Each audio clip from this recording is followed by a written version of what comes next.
Hello student, स्वागत है आपका यूकेएसएससी यूकेपीएससी अपडेट में। हम आगामी exam police constable, forest guard, लेखपाल, पटवारी, स्नातक स्तरीय, लोअर पीसीएस, अपर पीसीएस और एफआरओ के लिए उत्तराखंड जीके की एक न्यू सीरीज स्टार्ट कर रहे हैं, जिसमें हम उत्तराखंड जीके को स्टार्टिंग से एंड बेसिक से एडवांस तक देखने वाले हैं। इसमें आज की हमारी पहली क्लास रहने वाली है। फर्स्ट टॉपिक उत्तराखंड शासनिक प्रशासनिक ढांचा। ये जो आपके नोट्स बनाए गए हैं, ये 3 बुक्स का डाटा कलेक्ट करके आपके नोट्स बनाए गए हैं। इससे बाहर आपको एग्जाम में इस चैप्टर से क्वेश्चन देखने को नहीं मिलेगा, specially forest guard, police constable exam वाले बच्चों के लिए और अपर लोअर पीसीएस के लिए भी। तो चलिए स्टार्ट करते हैं। आज का फर्स्ट चैप्टर है उत्तराखंड शासनिक प्रशासनिक ढांचा। हमारा प्यारा उत्तरांचल राज्य है, जो कि यूपी के 13 हिमालय जिलों को काटकर बनाया गया था। जैसा कि आपको पता ही होगा, हमारा जो पहले उत्तराखंड था, ये पहले यूपी का ही एक हिस्सा था और 9 नवंबर 2000 को उत्तरांचल राज्य का गठन किया गया था। हमारा प्यारा उत्तराखंड राज्य भारतीय गणतंत्र का 27वां राज्य बनाया गया था और हिमालय राज्यों के क्रम में इसको 11वां राज्य बनाया गया था। जब यूपी से काटकर गठन किया गया था तो इसका नाम उत्तरांचल रखा गया था। उत्तरांचल से उत्तराखंड कब कर दिया गया था? 1 जनवरी 2007 को। और उत्तरांचल से उत्तराखंड नाम करने का जो आपका जियो गवर्नमेंट ऑर्डर जारी किया गया था, ये जारी किया गया था 25 दिसंबर 2006 को। जैसे ही उत्तरांचल राज्य का गठन किया जाता है तो इसके लिए प्रतीक चिन्हों का निर्धारण भी किया जाता है। यह कब किया गया? 2001 में। उत्तराखंड राज्य चिन्ह में उत्तराखंड के भौगोलिक स्वरूप की झलक हमको देखने को मिलती है। गोलाकार मुद्रा में 3 पर्वत चोटियां हैं। ये पर्वत चोटियां, एक है महान हिमालय की, एक मध्य हिमालय की और एक बाह्य या फिर शिवालिक हिमालय की, इसमें चोटी को दर्शाया गया है। और गंगा की 4 लहरें, गंगा, यमुना, रामगंगा और काली नदी को दर्शाया गया है। पश्चिमी नदी को, पूर्वी नदी को और उत्तर हिमालय की फर्स्ट नदी को व उत्तराखंड राज्य के बीच की नदी को इसमें दिखाया गया है। सबसे पहले प्रतीक चिन्हों में बात करेंगे हम राज्य पुष्प, जो कि है आपका ब्रह्मकमल।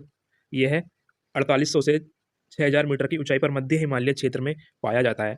अगर राज्य पुष्प के कुल की बात करें तो ये एस्टेरेसी कुल का पौधा है और इसका वैज्ञानिक नाम जो है ये है सोसूर्य अवेलेटा, इसका वैज्ञानिक नाम है। उत्तराखंड में ब्रह्मकमल की 24 प्रजातियां पाई जाती हैं, जबकि पूरे विश्व में इसकी 210 प्रजातियां पाई जाती हैं। इसके फूलों का रंग बैंगनी होता है। स्थानीय भाषा में ब्रह्मकमल को कोल पदम कहते हैं। ब्रह्मकमल के पौधे की जो ऊंचाई होती है सामान्यतः 70 से 80 सेंटीमीटर होती है।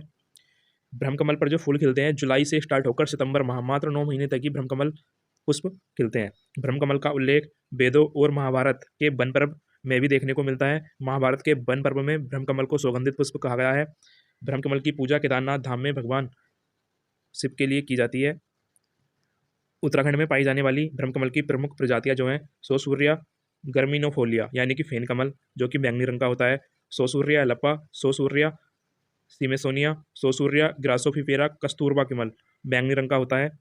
ये प्रजातियां उत्तराखंड में पाई जाती हैं, इसकी ध्यान रखना है।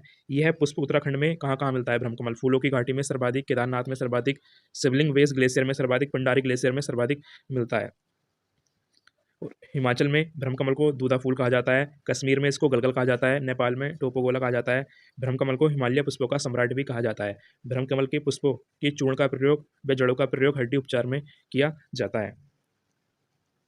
उसके बाद नेक्स्ट जो हमारा प्रतीक चिन्ह है, यह है राज्य पक्षी मोनाल, जो कि हिमालय क्षेत्र में 2500 से 5000 मीटर तक की ऊंचाई पर पाया जाता है। यह अन्य देशों में, अन्य राज्यों में भी पाया जाता है, जहां इसको विभिन्न नामों से पुकारा जाता है। जैसे कश्मीर में मोनाल को सुनाल कहते हैं, हिमाचल में नीलगुरु कहते हैं, सिक्किम में चमदोंग कहते हैं, भूटान में बुप कहते हैं, नेपाल में डंकन कहते हैं। ध्यान रखना है आपको। मोनाल यानी कि हिमालय का मयूर के नाम से भी इसको पाया जाता है। वह हिमालय पक्षियों का इसको सिरमौर कहा जाता है। मोनाल की 2 प्रजातियां देखने को मिलती हैं। मोनाल जो कि मादा पक्षी है और डफियाही इसकी एक प्रजाति है जो कि नर पक्षी है। मोनाल के वैज्ञानिक नाम की बात करेंगे तो हम ये है लोफोफोरस इपिजेनस। मोनाल की कुल 4 प्रजातियां पाई जाती हैं। इपेलेस, स्केलेटरी, ल्यूरी व ल्यूफोफोरस एंस इसकी प्रमुख प्रजातियां हैं। यह है हिमाचल प्रदेश में नेपाल का भी राष्ट्रीय पक्षी है, ध्यान रखना है आपको। उत्तराखंड, कश्मीर, असम, नेपाल में स्थानीय भाषा में इसको मनियालिया मोनाल कहा जाता है। अगर इसके रंग की बात करें तो ये मिश्रण रंग का बना होता है, नीला, काला, हरा। इसकी पूंछ हरी होती है, वह सिर पर इसके एक रंगीन कलगी होती है।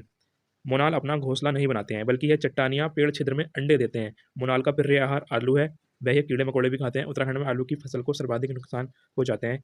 IUCN की लाल सूची यानी कि रेड सूची में इसको शामिल किया गया है, क्योंकि इसकी जो जनसंख्या है दिन ब दिन घटती जा रही है। 1972 वन्य जीव संरक्षण में मोनाल को संरक्षित पक्षी घोषित कर दिया गया था। मोनाल की पहली गणना जो हुई थी ये 2008 में हुई थी, तब इनकी संख्या 919 थी, लेकिन अब बढ़ गई है जब से इसका संवर्धन किया जा रहा है राज्य में। उसके बाद जो नेक्स्ट प्रतीक चिन्ह है ये है राज्य पशु, जो कि आपका है कस्तूरी मृग। यह भी 3600 से 4400 मीटर की ऊंचाई पर हिमालय क्षेत्रों में पाया जाता है।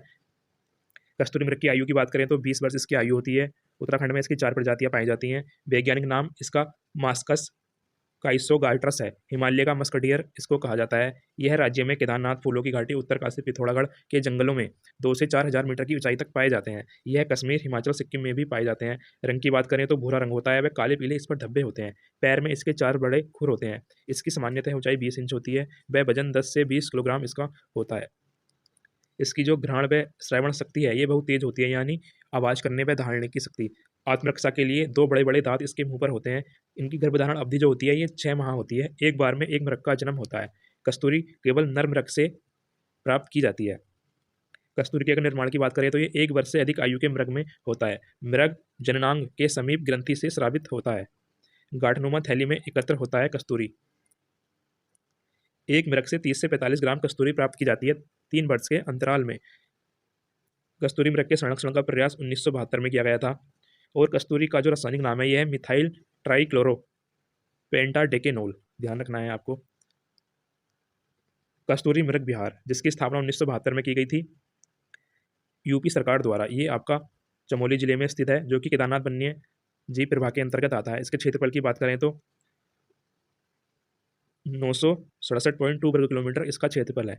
उसके बाद है मेहरुणि कस्तूरी मृग अनुसंधान केंद्र की स्थापना 1970 में की गई थी। यह आपका बागेश्वर और पिथौरागढ़ की सीमा पर स्थित है। अस्कोट अभ्यारण्य 1986 में इसकी स्थापना की गई थी, पिथौरागढ़ में स्थित है। काचुआ खर्क 1982 में चमोली में इसकी स्थापना की गई थी कस्तूरी मृग प्रजनन में संरक्षण केंद्र के लिए। ये जो अभ्यारण्य और केंद्र हैं ये कस्तूरी मृग के लिए इनकी स्थापना की गई थी। राज्य वन्य जीव गणना 2008 में कराई गई थी। 2005 तक कस्तूरी मृग की संख्या 280 के समथिंग थी। कस्तूरी मृग की वर्तमान में जो संख्या है ये घटकर 276 हो गई है। उसके बाद है हमारा नेक्स्ट राज्य वृक्ष बुरांस। अभी हमारे उत्तराखंड में बुरांस के फूल खिलने का मौसम चल रहा है। बुरांस का जो वानस्पतिक नाम है यह है रोडोडेनार्ड अर्बोरियम। बसंत मौसम में खिलते हैं इसके फूल, जैसा कि अभी खिल रहे हैं। रंग चटक लाल होता है। सदाबहार विशुद्ध रूप से पर्वतीय वृक्ष है बुरांस। यह 1500 से 4000 मीटर की ऊंचाई पर मिलते हैं आपको। 11000 फुट की ऊंचाई पर आपको सफ़ेद रंग के बुरांस देखने को मिलेंगे। मकर संक्रांति के बाद गर्मी बढ़ने पर फूल खिलते हैं बैसाखी तक। फूल का जूस हृदय रोग के लिए लाभकारी होता है। वह इसके फूल से रंग भी बनाए जाते हैं। बुरांस वृक्ष की ऊंचाई सामान्यतः 20 से 25 फीट होती है। वह इसकी लकड़ी जो होती है मुलायम होती है। वन अधिनियम 1974 में इसको संरक्षित वृक्ष घोषित कर दिया गया। राज्य तितली जो कि है कॉमन पिकॉक या लोगमोर इसका अन्य नाम है, यानी कि वैज्ञानिक नाम। इसको 7 नवंबर 2016 को राज्य तितली घोषित किया गया था। इसका अन्य वैज्ञानिक नाम पेपिलियो वाइनर, वर्तमान में बुली बैंडेड है। इसके ये 3 नाम है, लोगमोर, ये और ये। इसका जो प्रमुख भोजन है यह है तिमुर के पत्ते होता है। 1996 लिम्पा बुक में इसका नाम दर्ज किया गया था भारत की सबसे सुंदर तितली के रूप में।